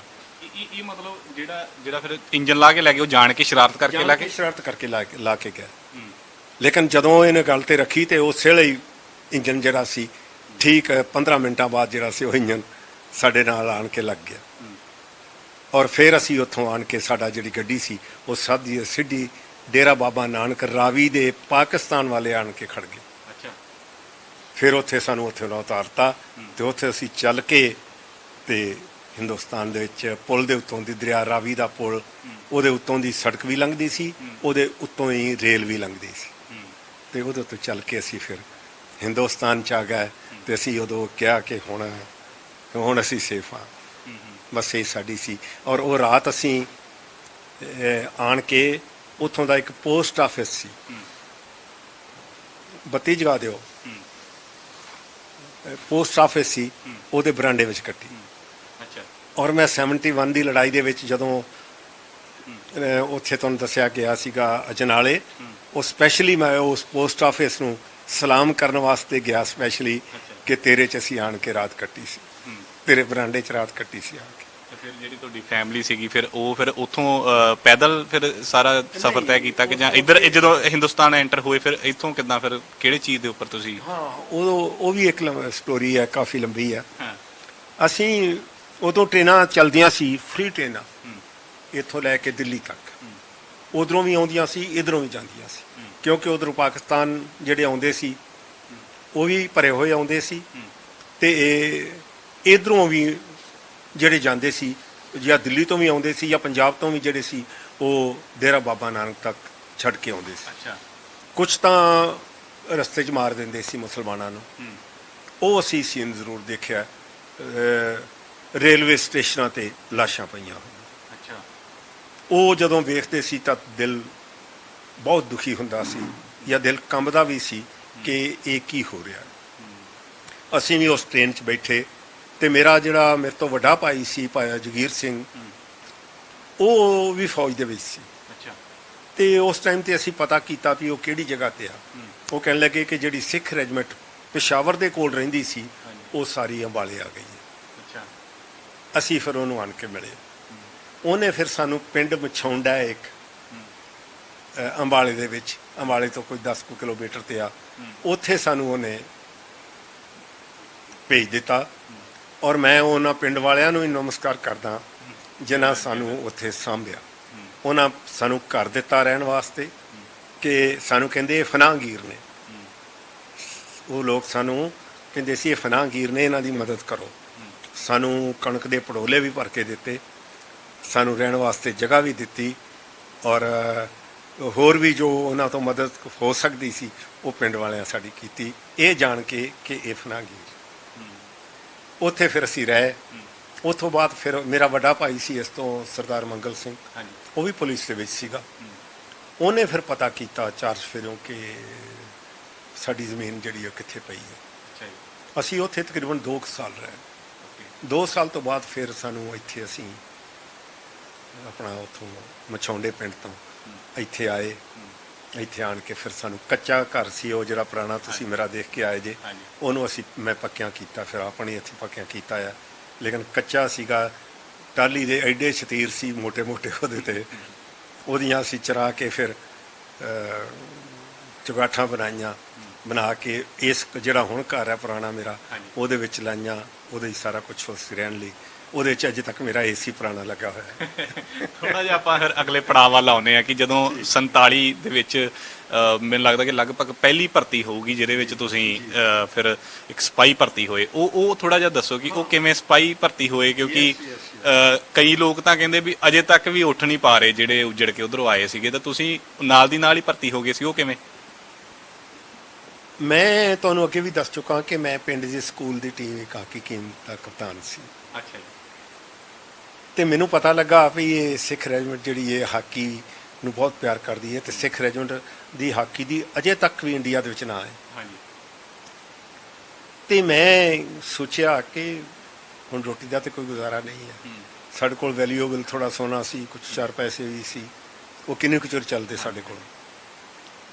ਤੇ ਮੈਂ ਖੁਦ ਟਰਾਈ ਕੀਤੀ, ਮੈਂ ਉੱਥੇ ਗਿਆ ਆਪਣੇ ਸਿੱਖ ਰੈਜੀਮੈਂਟ ਦੇ ਵਿੱਚ, ਮੇਰੇ ਭਾਈ ਸਾਹਿਬ ਵੀ ਉੱਥੇ ਹੀ ਸੀ, ਤੇ ਉਹ ਮੈਨੂੰ ਕਹਿਣ ਲੱਗੇ ਕਿ ਇੱਥੇ ਇੱਕ ਓਲੰਪੀਅਨ ਜਰਨੈਲ ਸਿੰਘ ਹੈ ਜਿਹੜਾ ਜਰਮਨ ਖੇਲ ਕੇ ਆਇਆ, ਤੂੰ ਉਹਨੂੰ ਮਿਲ ਜਾ ਕੇ। ਮੈਂ ਉਸ ਟਾਈਮ ਤੇ ਹੌਲਦਾਰ ਸੀ, ਤੇ ਮੈਂ ਉਹਨੂੰ ਜਾ ਕੇ ਮਿਲਿਆ, ਤੇ ਮੈਂ ਕਿਹਾ ਮੈਂ ਇਸ ਤਰ੍ਹਾਂ ਹਾਕੀ ਦਾ ਪਲੇਅਰ ਸੀ, ਪਾਕਿਸਤਾਨ ਦੇ ਵਿੱਚ ਟੀਮ ਦਾ ਕਪਤਾਨ ਵੀ ਸੀ, ਤੇ ਸਿਆਲਕੋਟ ਅਸੀਂ ਹਾਕੀ ਖੇਲਣ ਜਾਂਦੇ ਰਹੇ ਹਾਂ, ਉੱਥੇ ਵੀ ਇੱਕ ਬਾਬੇ ਦੀ ਬੇਰ ਗੁਰਦੁਆਰਾ ਹੈ, ਉੱਥੇ ਅਸੀਂ ਰਹਿੰਦੇ ਸੀ ਸਾਰੇ।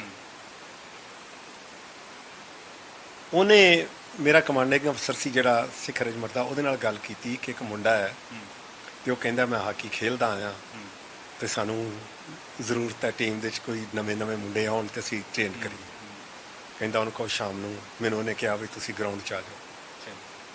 ਮੈਂ ਸ਼ਾਮ ਨੂੰ ਗਰਾਊਂਡ 'ਚ ਚਲਾ ਗਿਆ, ਹਾਕੀ ਲੈ ਕੇ ਨਿੱਕਰ ਨੁੱਕਰ ਪਾ ਕੇ ਜੋ ਵੀ ਮੇਰੇ ਕੋਲ ਸੀਗਾ, ਤੇ ਮੈਂ ਉੱਥੇ ਉਹ ਜਿਹੜੇ ਵੱਡੇ ਵੱਡੇ ਸੀ ਨਾ, ਉਹਨਾਂ ਦੇ ਪਲੇਅਰ ਜਿਹੜੇ ਸੀ, ਹਾਂ ਪਹਿਲਾਂ ਸੀ, ਉਹਨਾਂ ਨੂੰ ਡਾਜ ਮਾਰਤਾ। ਉਹ ਕਹਿੰਦੇ ਇਹਨੂੰ ਭਰਤੀ ਕਰ ਲਓ, ਇਹ ਭੱਜ ਨਾ ਜਾਏ।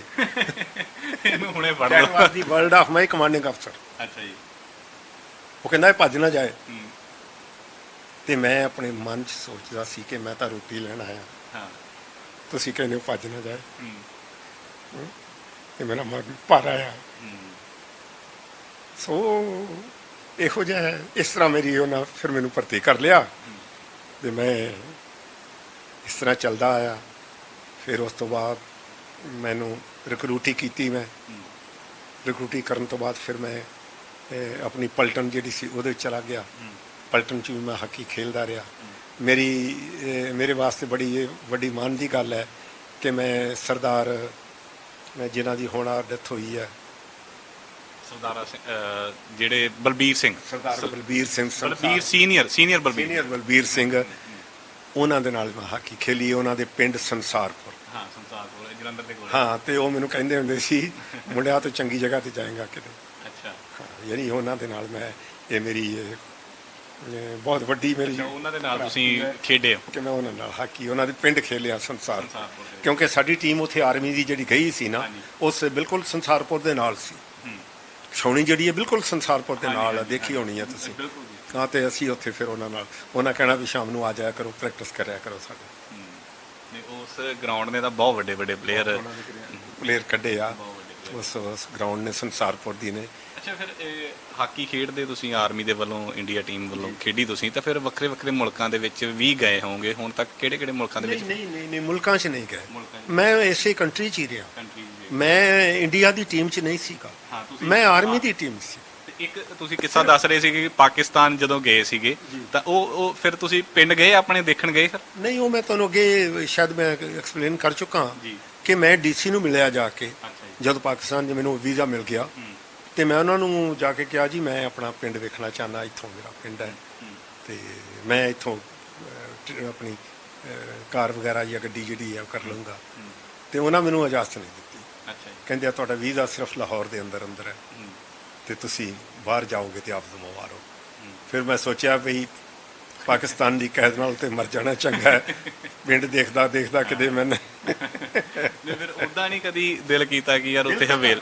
ਦਿਲ ਤਾਂ ਕਰਦਾ, ਹੁਣ ਵੀ ਕਰਦਾ। ਹੁਣ ਵੀ ਮੇਰੇ ਕੋਲ ਇੱਕ ਆਇਆ ਸੀਗਾ, ਥੋੜੇ ਦਿਨ ਹੋਏ ਆ, ਕਹਿੰਦਾ ਤੁਸੀਂ ਪਿੰਡ ਜਾਣਾ ਚਾਹੁੰਦੇ ਹੋ ਤਾਂ ਮੈਂ ਤੁਹਾਨੂੰ ਲਿਜਾ ਸਕਦਾ। ਅੱਛਾ।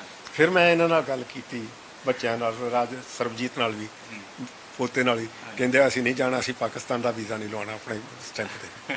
ਅੱਛਾ। ਕਿਉਂਕਿ ਇੰਗਲੈਂਡ ਵੀ ਜਾ ਆਇਆ 2-3 ਦਫਾ ਹਾਂਜੀ। ਤੇ ਕੈਨੇਡਾ ਵੀ ਇਹ ਜਾ ਆਇਆ, ਤੇ ਉਹ ਕਹਿੰਦਾ ਵੀ ਜੇ ਸਾਡੇ ਹੁਣ ਵੀਜ਼ਾ ਲੱਗ ਗਿਆ ਨਾ, ਸਾਨੂੰ ਦੁਬਾਰਾ ਨਹੀਂ ਜਾਣਾ। ਦੁਬਾਰਾ ਨਹੀਂ ਜਾਣਾ।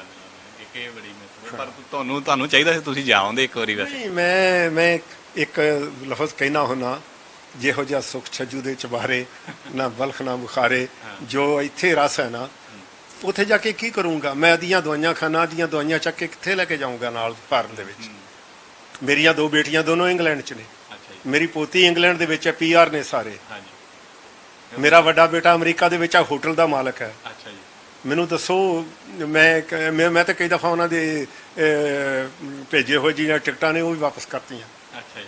ਕਿ ਮੈਂ ਇੱਥੇ ਠੀਕ ਹਾਂ, ਜਿਹਨੇ ਮਿਲਣਾ ਮੈਨੂੰ ਉੱਥੋਂ ਮਿਲ ਜਾਇਆ ਕਰਵਾ ਕੇ। ਫਿਰ ਉਹ ਆ ਜਾਂਦੇ ਆ। ਹੁਣ ਮੇਰੀ ਬੇਟੀ ਜਿਹੜੀ ਸੀ, ਉਹਨੇ ਤੇ 2 ਦਫਾ ਆ ਜਾਣਾ ਸੀ। ਅੱਛਾ ਜੀ। ਲੇਕਿਨ ਉਹ ਕਹਿੰਦੀ ਹੈ ਮੈਂ ਕੀ ਕਰਾਂ ਡੈਡ, ਮੇਰਾ ਬਹੁਤ ਦਿਲ ਕਰਦਾ ਹੈ, ਲੇਕਿਨ ਮੈਂ ਆ ਨਹੀਂ ਸਕਦਾ। ਇੱਕ ਜਿਵੇਂ ਹੁਣ ਮੈਂ ਜੰਗਾਂ ਦੀ ਗੱਲ ਕਰਾਂ ਕਿ 3 ਜੰਗਾਂ ਤੁਸੀਂ ਲੜੀਆਂ ਨੇ, ਮੋਹਰੇ ਹੋ ਕੇ ਆਪ ਸਾਰਾ ਕਮਾਂਡ ਕੀਤਾ, ਥੋੜਾ ਜਿਹਾ ਉਹਦੇ ਬਾਰੇ ਐਕਸਪਲੇਨ ਕਰੋ ਕਿ ਉਹ ਕਿਵੇਂ ਦੌਰ ਸੀਗੇ, ਕਿਵੇਂ ਦਾ? ਅਸੀਂ ਜਿਹੜੀ 62 ਦੀ ਵਾਰ ਹੈ ਉਹ ਲੜੀ ਨਹੀਂ। ਅੱਛਾ ਜੀ। 62 ਦੀ ਵਾਰ ਸਾਡੇ ਜਾਂਦਿਆਂ ਨੂੰ ਖਤਮ ਹੋ ਗਈ ਸੀ। ਅੱਛਾ ਜੀ। ਸਾਡੀ ਬਟਾਲੀਅਨ ਉਸ ਟਾਈਮ ਤੇ ਅੰਮ੍ਰਿਤਸਰ ਸੀ, ਤੇ ਸਾਨੂੰ ਉੱਥੋਂ ਜਦੋਂ ਇਹ ਵਾਰ ਸ਼ੁਰੂ ਹੋਈ ਹੈ ਤੇ ਸਾਨੂੰ ਆਰਡਰ ਮਿਲ ਗਿਆ ਕਿ ਤੁਹਾਨੂੰ ਬਾਈ 에ਅਰ ਜਿਹੜਾ ਹੈ ਸਾਨੂੰ ਲਿਫਟ ਕਰਕੇ ਬਾਗ ਡੋਗਰਾ ਸੁੱਟਿਆ ਗਿਆ। ਬਾਗ ਡੋਗਰਾ ਤੋਂ ਸਾਨੂੰ ਕੈਂਪ ਜਿਹੜਾ ਉੱਥੇ ਸਿਲੀਗੁਰੀ ਵੜਦੀ ਹੈ, ਬੜਾ ਮਸ਼ਹੂਰ ਹੈ ਸਿਟੀ ਹੈ ਇਹਨਾਂ ਦੀ, ਵੈਸਟ ਬੰਗਾਲ ਦੀ, ਉਹਦੇ ਜੰਗਲ ਦੇ ਵਿੱਚ ਸਾਡਾ ਕੈਂਪ ਲਵਾਇਆ ਗਿਆ। ਉਸ ਦੇ ਵਿੱਚ ਅਸੀਂ ਤਕਰੀਬਨ 2 ਮਹੀਨੇ ਰਹੇ। 2 ਮਹੀਨਿਆਂ ਤੋਂ ਬਾਅਦ ਫਿਰ ਸਾਨੂੰ ਸਿਕਮ ਇੱਕ ਡੰਗ ਚੋਲਾ ਪਿਕਟ ਹੈ, ਉਸ ਦੇ ਉੱਤੇ ਸਾਨੂੰ ਭੇਜਿਆ ਗਿਆ। ਉਹ ਪਿਕਟ ਜਿਹੜੀ ਆ ਉਹ 3 ਕੰਟਰੀ ਨਾਲ ਲੱਗਦੀ ਹੈ, ਇੰਡੀਆ ਨਾਲ ਵੀ, ਭੂਟਾਨ ਨਾਲ ਵੀ ਔਰ ਚਾਈਨਾ ਨਾਲ। ਅੱਛਾ ਜੀ। ਉਸ ਜਗ੍ਹਾ ਤੇ ਮੈਂ ਰਿਹਾ। ਤੇ ਫਿਰ ਤਜਰਬਾ ਤੁਹਾਡਾ 71 ਤੱਕ ਤਾਂ ਬਹੁਤ ਵੱਡਾ ਹੋ ਗਿਆ ਹੋਊਗਾ, ਜਿਹੜੀ 71 ਵਾਲੀ ਹੋਈ, ਫਿਰ ਉਹਦੇ ਵਿੱਚ ਕਿਵੇਂ ਦਾ ਤਜਰਬਾ ਸੀਗਾ ਤੁਹਾਡਾ? 71 ਦੇ ਵਿੱਚ ਤੇ ਅਸੀਂ ਗਾਲੋ ਗਾਲੀ ਹੋਏ ਆ ਸਾਹਮਣੇ। ਅੱਛਾ। ਤੁਹਾਡੀ ਫਾਤਮਾ ਨੂੰ, ਉਹ ਸਾਡੇ ਨੂੰ, ਤੇਰੀ ਇੰਦਰਾ ਨੂੰ, ਮਤਲਬ ਮੈਂ ਗਾਲ ਨਹੀਂ ਕੱਢਣਾ ਚਾਹੁੰਦਾ, ਜੋ ਵੀ ਉਹਨਾਂ ਦੇ ਮੂੰਹ 'ਚ ਗਾਲ ਆਈ ਉਹਨਾਂ ਕੱਢੀ, ਜੋ ਸਾਡੇ 'ਚ ਆਏ ਅਸੀਂ ਵੀ ਫਿਰ ਕੱਢੀ। ਅੱਛਾ। ਲੇਕਿਨ ਉਹ ਕਰਦੇ ਕਰਦੇ ਜਦੋਂ ਆਏ ਨਾ, ਯਾ ਲਈ ਤੇ ਜਦੋਂ ਪਈਆਂ ਤੇ ਉਦੋਂ ਫਿਰ ਨਾ ਅੱਲਾ ਕਰਦੇ ਵਾਪਸ ਭੱਜ ਗਿਆ। 2 ਸਾਡੇ ਤੇ ਉਹਨਾਂ ਅਟੈਕ ਕੀਤੇ, ਦੋਨੇ ਅਸੀਂ ਠੋਕ ਕੇ ਰੱਖਤੇ ਉਹਨਾਂ। ਇਹ 71 ਦੀ ਲੜਾਈ ਦਾ। ਮੈਂ ਤੁਹਾਨੂੰ ਅੱਗੇ ਵੀ ਦੱਸਿਆ ਕਿ ਵਧਾਈ ਚੀਮਾ, ਦਰਿਆ ਮਨਸੂਰ, ਅੱਜ ਵੀ ਉਹ ਮੈਨੂੰ ਯਾਦ ਕਰਦੀਆਂ ਹੋਣਗੀਆਂ ਕਿ ਇੱਥੇ ਕੋਈ ਕਮਾਂਡਰ ਸੀਗਾ ਪਿਕਟਾ। ਉਸ ਟਾਈਮ ਤੇ ਮੈਂ ਸੂਬੇਦਾਰ ਬਣ ਚੁੱਕਾ ਸੀ, ਔਰ ਮੈਂ ਪਿਕਟਾਂ ਉਹਨਾਂ ਦੋਨਾਂ ਦਾ ਜਿਹੜਾ ਸੀ ਉਹ ਇੰਚਾਰਜ ਸੀ। ਇੱਕ ਥੋੜੀ ਜੀ ਮੈਂ ਗੱਲ ਪਹਿਲੀ ਥੋੜੀ ਜੀ ਲੈ ਕੇ ਆਉਂਗਾ ਕਿ ਜਦੋਂ ਤੁਹਾਡੇ ਦਾਦਾ ਜੀ ਜਾਂ ਪੜਦਾਦਾ ਜੀ ਨੇ ਮਹਾਰਾਜਾ ਰਣਜੀਤ ਸਿੰਘ ਹੋਣਾ ਨਾਲ ਹੀ ਮੱਥਾ ਲਾ ਲਿਆ, ਕਿ ਉਹ ਥੋੜਾ ਜਿਹਾ ਡਿਟੇਲ ਚ ਦੱਸ ਦਿਓ, ਕਿਉਂਕਿ ਉਹ ਬਹੁਤ ਵੱਡੀ ਗੱਲ ਮੈਨੂੰ ਲੱਗੀ ਤੁਹਾਡੀ, ਬਹੁਤ ਵੱਡੀ, ਕਿਉਂਕਿ ਮਹਾਰਾਜਾ ਰਣਜੀਤ ਸਿੰਘ ਨਾਲ ਮੱਥਾ ਲਾ ਦੇਣਾ, ਫਿਰ ਅੱਗੋਂ ਉਹਨਾਂ ਨੇ ਵੀ ਮਤਲਬ ਤੁਹਾਨੂੰ ਪਿੰਡ ਹੀ ਸਾਰਾ ਜਾੜਤਾ। ਉਹ ਸਾਡਾ ਬਾਬਾ ਬਘੇਲ ਸਿੰਘ ਜਿਹੜਾ ਹੈ, ਮੈਂ ਇਹ ਨਹੀਂ ਕਹਿੰਦਾ ਕਿ ਉਹ ਬਘੇਲ ਸਿੰਘ ਜੀ ਸੀ ਜਿਹਨੇ ਦਿੱਲੀ ਫਤਿਹ ਕੀਤੀ ਆ, ਲੇਕਿਨ ਸਾਡੇ ਬਾਬੇ ਦਾ ਨਾਮ ਹੀ ਅਜੇ ਤੱਕ ਉਹ ਸਰਾਂ ਦੇ ਉੱਤੇ ਤੁਸੀਂ ਦੇਖ ਸਕਦੇ ਹੋ ਜਾ ਕੇ, ਹੁਣ ਵੀ ਕੱਢ ਕੇ ਇੱਥੇ ਬੇਸ਼ੱਕ ਦੇਖ ਲਓ, ਉਹ ਤੁਹਾਨੂੰ ਦਿਸੇਗਾ ਕਿ ਸਾਡੀ ਸਰਾਂ ਜਿਹੜੀ ਹੈ ਉਹ ਕਿੱਡੀ ਵੱਡੀ ਸੀ, ਜਿਹਦੇ ਦਰਵਾਜ਼ੇ ਵਿੱਚੋਂ 3 ਹਾਥੀ ਬਰਾਬਰ ਲੰਘ ਜਾਂਦੇ ਸੀ। ਤੁਸੀਂ ਹੁਣੇ ਖੋਲ ਕੇ ਦੇਖੋ। ਉਹ ਸਾਡੇ ਦਾਦੇ ਨੇ ਬਾਅਦ ਦੇ ਵਿੱਚ ਬਣਵਾਈ। ਕਦੋਂ ਬਣਵਾਈ? ਜਦੋਂ ਮਹਾਰਾਜਾ ਰਣਜੀਤ ਸਿੰਘ ਨੇ ਸਾਡਾ ਪਿੰਡ ਪਹਿਲੋਂ ਠੀਕ ਕਰਾਤਾ, ਧੋਪਾ ਮਾਰ ਕੇ, ਕਿ ਪਿੰਡ ਬਾਗੀ ਹੋ ਗਿਆ। ਇੱਥੋਂ ਦਾ ਜਿਹੜਾ ਜਰਨੈਲ ਸੀ ਨਾ ਸਾਡਾ, ਜਿਹੜਾ ਬਾਬਾ ਬਘੇਲ ਸਿੰਘ ਸੀ, ਉਹ ਜਰਨੈਲ ਵੱਜਦਾ ਸੀ ਰਣਜੀਤ ਸਿੰਘ ਦੇ ਟਾਈਮ ਤੇ, ਵੀ ਇਹ ਬਾਗੀ ਹੋ ਗਿਆ, ਮਾਲੀਆ ਦੇਣ ਤੋਂ ਬਾਕੀ ਹੈ, ਇਹਦਾ ਪਿੰਡ ਢਾ ਦਿਓ। ਮੈਂ ਇਹਨਾਂ ਨੂੰ ਦਿਖਾਇਆ ਬੱਚਿਆਂ ਨੂੰ, ਮੈਂ ਹਾਂ ਦੇਖੋ ਆ ਤੁਹਾਡਾ ਪਿੰਡ ਢਾਇਆ ਤੇ ਆਹ ਤੁਹਾਡਾ ਪਿੰਡ ਹੈ। ਇਹਨਾਂ ਦੇਖਿਆ। ਮਤਲਬ ਐਂ ਕਹਿ ਸਕਦੇ ਆ ਕਿ ਤੁਸੀਂ ਉਹਨਾਂ ਖਾਨਦਾਨ ਚੋਂ, ਪਰਿਵਾਰ ਚੋਂ ਜਾਂ ਪੀੜ੍ਹੀ ਚੋਂ ਜਿੰਨੇ ਮਹਾਰਾਜਾ ਰਣਜੀਤ ਸਿੰਘ ਨੇ ਪੰਗਾ ਲੈ ਲਿਆ। ਬਿਲਕੁਲ ਸਹੀ ਹੈ। ਮੈਂ ਮਹਾਰਾਜਾ ਰਣਜੀਤ ਸਿੰਘ ਨਾਲ ਪੰਗਾ ਲੈਣਾ ਕੋਈ ਛੋਟੀ ਗੱਲ ਨਹੀਂ ਸੀ, ਲੇਕਿਨ ਫਿਰ ਵੀ ਉਹਨੇ ਬਾਅਦ ਦੇ ਵਿੱਚ ਉਹਨੇ ਫਿਰ ਮਹਾਰਾਜਾ ਰਣਜੀਤ ਸਿੰਘ ਆਇਆ ਬਾਬੇ ਬਘੇਲ ਸਿੰਘ ਕੋਲ, ਸਾਡੇ ਕੋਲ, ਉਹਨੇ ਕਿਹਾ ਵੀ ਸੌਰੀ ਕੀਤਾ, ਮੈਂ ਸਮਝ ਸਕਦਾ, ਲੇਕਿਨ ਫਿਰ ਉਹਨਾਂ ਦੀ ਆਪੇ 'ਚ ਠੀਕ ਹੋ ਗਈ। ਇੱਕ ਗੱਲ ਆਪਣੀ ਇੰਟਰਵਿਊ ਦੇ ਵਿੱਚ ਰਹਿ ਗਈ ਕਿ ਤੁਹਾਡਾ ਜਿਵੇਂ ਸਹੁਰਾ ਪਰਿਵਾਰ ਆ ਉਹ ਵੀ ਬਹੁਤ ਵੱਡਾ ਦੇਸ਼ ਭਗਤ ਆ ਜਾਂ ਬਹੁਤ ਵੱਡੀ ਪੀੜ੍ਹੀ ਦੇ ਵਿੱਚੋਂ ਆ, ਖਾਨਦਾਨ ਦੇ ਵਿੱਚੋਂ ਆ, ਤੇ ਸੈਕੰਡ ਵਰਲਡ ਵਾਰ ਤੁਹਾਡੇ ਸਹੁਰਾ ਸਾਹਿਬ ਨੇ ਲੜੀ। ਥੋੜਾ ਜਿਹਾ ਉਹਦੇ ਬਾਰੇ ਡਿਟੇਲ ਚ ਦੱਸ ਦਿਓ। ਉਹਦੇ ਬਾਰੇ ਮੈਂ ਜ਼ਿਆਦਾ ਕੁਝ ਨਹੀਂ ਦੱਸ ਸਕਦਾ। ਮੈਂ ਇੰਨਾ ਕੁ ਕਹਿ ਸਕਦਾ ਕਿ ਮੇਰੇ ਫਾਦਰ ਇਨ ਲਾ ਬਹੁਤ ਤਗੜੇ ਬਹਾਦਰ ਕਿਸਮ ਦੇ ਟਾਈਮ ਦੇ ਅਫਸਰ ਸੀ ਉਹ, ਤੇ ਉਹਨਾਂ ਬਸਰਾ ਉਸ ਟਾਈਮ ਤੇ ਉਹਨਾਂ ਦਾ ਰੈਂਕ ਸੀ ਰਸਾਲਦਾਰ, ਜਿਹਨੂੰ ਕਿ ਅੱਜ ਸੂਬੇਦਾਰ ਕਹਿੰਦੇ ਆ ਜਾਂ ਰਸਾਲਦਾਰ ਕਹਿੰਦੇ ਆ, ਇੱਕੋ ਹੀ ਗੱਲ ਹੈ। ਤੇ ਉਹ ਆਪਣੇ ਟੈਂਕ ਲੈ ਕੇ ਉਸ ਟਾਈਮ ਤੇ, ਕਿਉਂਕਿ ਉਸ ਟਾਈਮ ਤੇ ਬ੍ਰਿਟਿਸ਼ ਜਿਹੜੀ ਗਵਰਨਮੈਂਟ ਸੀ ਉਹਦਾ ਰਾਜ ਸੀ ਇੰਡੀਆ ਤੇ, ਇਸ ਕਰਕੇ ਇਹਨਾਂ ਨੂੰ ਹੁਕਮ ਦਿੱਤਾ ਸੀ ਕਿ ਤੁਹਾਡੀ ਜਿਹੜੀ ਰਸਾਲਾ ਹੈ ਤੁਹਾਡਾ, ਉਦੋਂ ਪਲਟਨ ਨਹੀਂ, ਉਦੋਂ ਰਸਾਲਾ ਕਹਿੰਦੇ ਸੀ। ਰਸਾਲਾ ਜਿਹੜਾ ਉਹ ਬਸਰੇ ਬਗਦਾਦ ਜਾ ਕੇ ਲੜੇਗਾ। ਯਾਨੀ ਇੱਥੋਂ ਤੱਕ ਮੈਂ ਉਹਨਾਂ ਦੇ ਬਾਰੇ ਜਾਣਦਾ ਕਿ ਉਹਨਾਂ ਉੱਥੇ ਵੀ ਲੜਾਈ ਕੀਤੀ ਤੇ ਉਹ ਠੀਕ ਲੜਾਈ ਕਰਕੇ ਵਾਪਸ ਵੀ ਆ ਗਏ। ਉਹ ਵਾਪਸ ਆ ਗਏ, ਨਹੀਂ ਤਾਂ ਕਹਿੰਦੇ ਨੇ ਕਈ ਬਹੁਤੇ ਜਿਹੜੇ ਬਚੇ ਨੇ ਉਧਰ ਹੀ ਰਹਿ ਗਏ ਸੀ, ਸੈੱਟ ਹੋ ਗਏ ਸੀ, ਪਰ ਇਹ ਵਾਪਸ ਆ ਗਏ। ਉਹ ਵਾਪਸ ਆ ਗਏ ਸੀ। ਵਾਪਸ ਆ ਕੇ ਹੁਣ ਤੁਹਾਡਾ ਪਰਿਵਾਰ ਤੁਹਾਡੇ ਸਾਹਮਣੇ ਆ ਕਿ ਉਹਨਾਂ ਦਾ ਇੱਕ ਬੇਟਾ ਹੈ ਤੇ 2 ਬੇਟੀਆਂ ਸੀ ਉਹਨਾਂ ਦੀਆਂ। ਪਹਿਲੀ ਵੱਡੀ ਬੇਟੀ ਜਿਹੜੀ ਉਹ ਵੀ ਐਕਸਪਾਇਰਡ ਹੋ ਗਈ ਹੈ, ਤੇ ਮੇਰੇ ਮਿਸਿਸ ਜਿਹੜੇ ਨੇ ਉਹ ਵੀ ਐਕਸਪਾਇਰਡ ਹੋ ਗਏ ਨੇ। ਸਾਲ ਕੁ ਹੋਇਆ, ਸਾਲ ਤੋਂ ਉੱਤੇ ਥੋੜਾ ਟਾਈਮ ਹੋ ਗਿਆ, ਉਹ ਵੀ ਐਕਸਪਾਇਰਡ ਹੋ ਗਏ ਨੇ। ਤੇ ਉਹ ਤੁਸੀਂ ਪੜ੍ਹ ਹੀ ਲਿਆ ਹੋਣਾ ਉਹਦੇ ਵਿੱਚ। ਤੇ ਇੱਕ ਉਹਨਾਂ ਦਾ ਬੇਟਾ ਸੀ ਜਿਹੜਾ ਪੰਜਾਬ ਦਾ ਡੀਜੀਪੀ ਰਿਟਾਇਰ ਹੋਇਆ, ਸਰਦਾਰ ਗੁਰਚਰਨ ਸਿੰਘ ਭੁੱਲਰ, ਉਹ ਉਹਨਾਂ ਦਾ ਬੇਟਾ ਸੀ। ਤੇ ਉਹਨਾਂ ਦੀ ਇਸ ਟਾਈਮ ਤੇ ਇੱਕ ਪੋਤੀ ਮੇਰੇ ਸਹੁਰਾ ਸਾਹਿਬ ਦੀ, ਯਾਨੀ ਭੁੱਲਰ ਸਾਹਿਬ ਦੀ ਬੇਟੀ ਇਸ ਟਾਈਮ ਤੇ ਕਮਿਸ਼ਨਰ ਇਨਕਮ ਟੈਕਸ ਹੈ। ਅੱਛਾ ਜੀ। ਦਿੱਲੀ ਵਿੱਚ। ਯਾਨੀ ਸਾਡਾ ਸਾਰਾ ਪਰਿਵਾਰ ਹੈ। ਅੱਜ ਵੀ ਸਾਡੇ ਪਰਿਵਾਰ ਦੇ ਵਿੱਚ ਇੱਕ ਡੀਜੀਪੀ ਆ, ਉਹਨੂੰ ਕਹਿੰਦੇ ਏਐਸ ਰਾਏ, ਅਮਰਪਾਲ ਸਿੰਘ ਰਾਏ, ਉਹ ਵੀ ਸਾਡੇ ਸਹੁਰਾ ਪਰਿਵਾਰ, ਮੇਰੇ ਸਹੁਰਾ ਪਰਿਵਾਰ ਚੋਂ ਹੈ। ਉਹ ਵੀ ਡੀਜੀਪੀ ਅੱਜ ਕੱਲ, ਔਰ ਉਹ ਚੰਡੀਗੜ੍ਹ ਹੈ। ਯਾਨੀ ਸਾਡਾ ਪਰਿਵਾਰ ਜਿਹੜਾ ਉਹ ਵੈਲ ਨੋਨ ਪਰਿਵਾਰ ਹੈ। ਮੈਂ ਇਹੀ ਗੱਲ ਕਰਨ ਲੱਗਿਆ ਸੀਗਾ ਕਿ ਜੋ ਤੁਹਾਡਾ ਪਿਛੋਕੜ ਆ ਉਹਦਾ ਤੁਹਾਡਾ ਹੁਣ ਜਿਹੜਾ ਤੁਹਾਡਾ ਚੱਲ ਰਿਹਾ, ਹਾਂ, ਬਰਾਬਰ ਪਹੁੰਚ ਗਏ ਕਿ ਜਿਵੇਂ ਬਰਾਬਰ ਪਹੁੰਚ ਗਿਆ। ਕਿਉਂਕਿ ਅਮਰੀਕਾ ਦੇ ਵਿੱਚ ਇੱਕ ਹੋਟਲ ਦਾ ਮਾਲਕ ਹੋਣਾ ਇਹ ਕੋਈ ਛੋਟੀ ਗੱਲ ਨਹੀਂ, ਔਰ ਉਹ ਵੀ 65 ਰੂਮ ਦਾ ਹੋਟਲ। ਅੱਛਾ ਜੀ। ਮੇਰੇ ਖਿਆਲ ਦਿੱਲੀ 'ਚ ਹੈ ਨਹੀਂ ਹੈ ਨਹੀਂ ਹੈਗਾ, ਹੈ ਨਾ। ਉਹ ਤੁਹਾਡਾ ਉੱਥੇ ਹੋਟਲ ਅਮਰੀਕਾ ਦੇ ਹੋਟਲ, ਮੇਰਾ ਵੱਡਾ ਬੇਟਾ ਉਹਨੂੰ ਮੈਨੇਜ ਕਰ ਰਿਹਾ ਜੀ। ਮੇਰੀ ਵੱਡੀ ਬੇਟੀ ਉਹਦੇ ਸ਼ੇਅਰ ਹੋਲਡਰ ਹੈ। ਇਹ ਬੇਟਾ ਮੇਰਾ ਵੀ ਉਹਦੇ ਵਿੱਚ ਸ਼ੇਅਰ ਹੋਲਡਰ ਹੈ।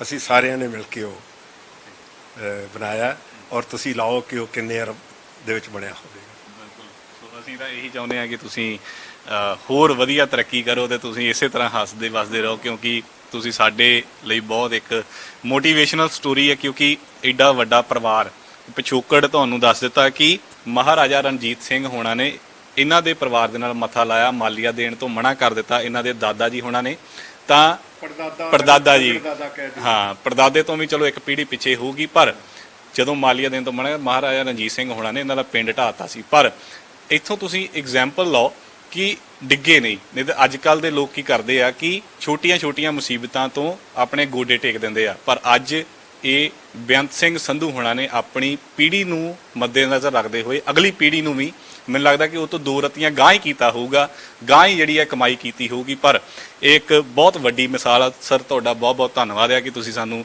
ਸਮਾਂ ਦਿੱਤਾ। ਇਹਨੂੰ ਬੰਦ ਕਰਕੇ ਮੈਂ ਤੁਹਾਨੂੰ ਕੁਝ ਹੋਰ ਦੱਸਣਾ ਚਾਹਨਾ, ਇਹਨੂੰ ਬੰਦ ਕਰ ਦਿਓ। ਚਲੋ, ਧੰਨਵਾਦ। ਅਸੀਂ ਤੁਹਾਡਾ ਧੰਨਵਾਦ ਕਰਨਾ ਚਾਹੁੰਦੇ ਹਾਂ ਕਿ ਤੁਸੀਂ ਬਹੁਤ ਇਹਦੇ ਵਿੱਚ ਲਿਆਉਣਾ ਨਹੀਂ ਚਾਹੁੰਦਾ ਜੋ ਕੁਝ ਮੈਂ ਤੁਹਾਨੂੰ ਕਹਿਣਾ ਚਾਹੁੰਦਾ। ਚਲੋ, ਕੋਈ ਗੱਲ ਨਹੀਂ, ਆਪਾਂ ਗੱਲਾਂ ਬਾਤਾਂ ਦਾ ਸਿਲਸਿਲਾ ਇਦਾਂ ਹੀ ਜਾਰੀ ਰੱਖਾਂਗੇ। ਪਰ ਇੱਕ ਕਹਾਣੀ, ਇਹ ਇੰਟਰਵਿਊ ਦਿਖਾਉਣ ਦਾ ਇਹੀ ਮਕਸਦ ਸੀ ਕਿ ਜ਼ਿੰਦਾ ਦਿਲ ਇਨਸਾਨ ਨੇ, ਸੂਬੇਦਾਰ ਬੇਅੰਤ ਸਿੰਘ ਸੰਧੂ ਹੋਣਾ ਨੇ ਜਿੱਥੋਂ ਆਪਣੀ ਜ਼ਿੰਦਗੀ ਸ਼ੁਰੂ ਕੀਤੀ, ਇਸ ਵੇਲੇ ਕਿਸ ਮੁਕਾਮ ਦੇ ਉੱਪਰ ਪਹੁੰਚੇ ਨੇ, ਇਹ ਸਾਰੀ ਕਹਾਣੀ ਤੁਹਾਨੂੰ ਅੱਜ ਸੁਣਾਈ ਹੈ।